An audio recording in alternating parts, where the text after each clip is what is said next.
gracias. Jacques Lacan extrajo de su lectura de Marx dos nociones fundamentales que permiten entender desde el punto de vista del psicoanálisis el síntoma social tal como se presenta en la época. Las nociones son dos, la plusvalía y la proletarización. Estas nociones nos permiten abordar también los fenómenos que interesan a este curso respecto de cómo incide en la subjetividad del deportista aquello que ocurre en lo social. Con la primera noción, la plusvalía, aísla una nueva forma de objeto alrededor del cual gira todo el capitalismo. Se trata de un objeto que no es como los otros, sino que se diferencia porque lleva inscripto un plus de valor que se genera por el discurso mismo, por un dispositivo social que lo va a dotar de una exigencia, de un empuje como siempre a más. Y todo el capitalismo es producido de una manera que empuja hacia lo nuevo, hacia lo último, hacia lo más caro, en fin, hacia la producción de un objeto que en lenguaje marxista sería que vale más por su valor de cambio que por su valor de uso. Por ejemplo, cualquier gadget se inscribe en una serie donde se supone que el último es el mejor, que el de mañana es más grandioso que el de hoy. En esa lógica también, por supuesto, entran las personas, los cuerpos, y en el deporte alcanza su máxima expresión. La competencia funciona como ese discurso en el cual esas personas, esos cuerpos, cobran valor y adquieren ese plus que se inscribe en el objeto en la medida justamente de sus éxitos. Y el problema es que nada en ese discurso hace de límite para la producción y el consumo de ese más. Por el contrario, ese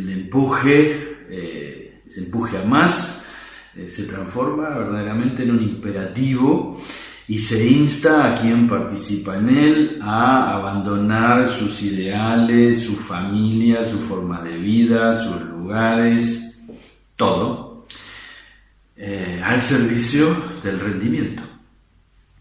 Por eso que Lacan hacía un juego ingenioso de palabras y nos hablaba de un consumo hasta la consumición, para describir un círculo vicioso entre el exceso y el vacío que conduce a la muerte en sentido freudiano.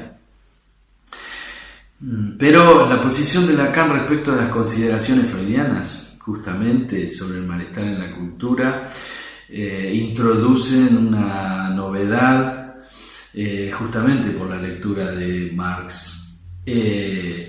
Y indica que el capitalismo produce un único síntoma social. Porque hablamos del hiperconsumo, de la hiperproducción, del exceso, pero Lacan ubica el síntoma en eso que nombra como la proletarización. La proletarización es el síntoma nuevo. Es el real sin ley que emerge en nuestro mundo y que produce los efectos más preocupantes desde el punto de vista analítico. Jacques Alain Millet lo llamaba con un término freudiano la Hilflosigkeit capitalista, es decir, el desamparo, la desposesión de todo recurso para hacer lazo social. Dicho sencillamente, la producción de gente que no tiene manera de insertarse socialmente. Es decir, el capitalismo empuja hacia las afueras del discurso y no se trata ni de bienes ni de que produce más pobres que ricos, sino de que pone en riesgo la posibilidad misma de sostenerse en el lazo social. Y ello hace que desde este punto de vista no se distingan pobres de ricos, aunque por supuesto no estamos diciendo que se trata de la misma cosa, por supuesto. Eso existe también, solo que lo que decimos es que nada asegura ni garantiza a nadie la permanencia en el lazo. Y es efectivamente lo que muestra el primer capítulo de la serie Valors. De un lado, la gloria, el poder, el dinero, pero se ve como nada de todo eso exorciza la posibilidad del desamparo al que los protagonistas están expuestos. Por el contrario, este capítulo muestra cómo cada uno de ellos, en un abrir y cerrar de ojos, puede quedar en la nada.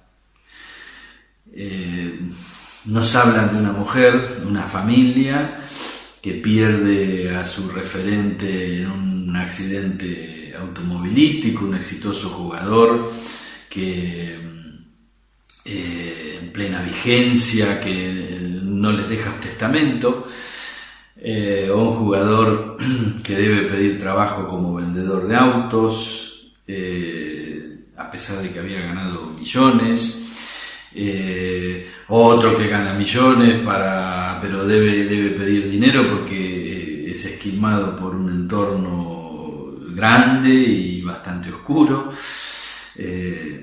o el que estando en plena gloria por un suceso banal como es una pelea en un boliche, pierde su buena imagen y lo echan del equipo, o el mismo protagonista incluso que se lo ve gastando sus últimos ahorros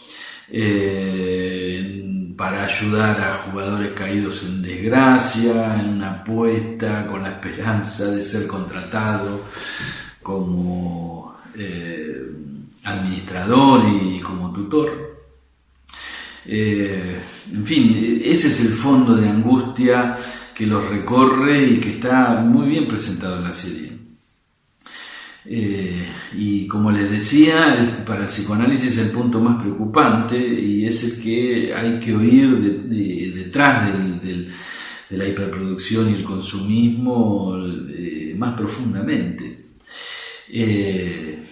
Por supuesto que tenemos todos los síntomas que emanan de los intentos de hacer del cuerpo de deportista una máquina, y los síntomas que muestran la imposibilidad de que suceda eso. Tenemos al protagonista de la serie justamente, que donde se ven los restos de eso, las secuelas que le deja el deporte en su cuerpo.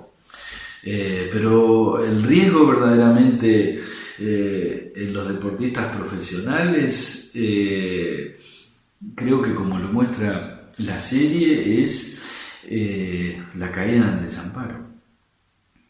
El protagonista le dice a uno de estos chicos por los que apostaba a quedarse con su administración, con la administración de sus bienes, le dice: te queda un contrato y cuando se acabe estarás en la puta calle como todos. Dice, y ¿sabes qué es lo peor?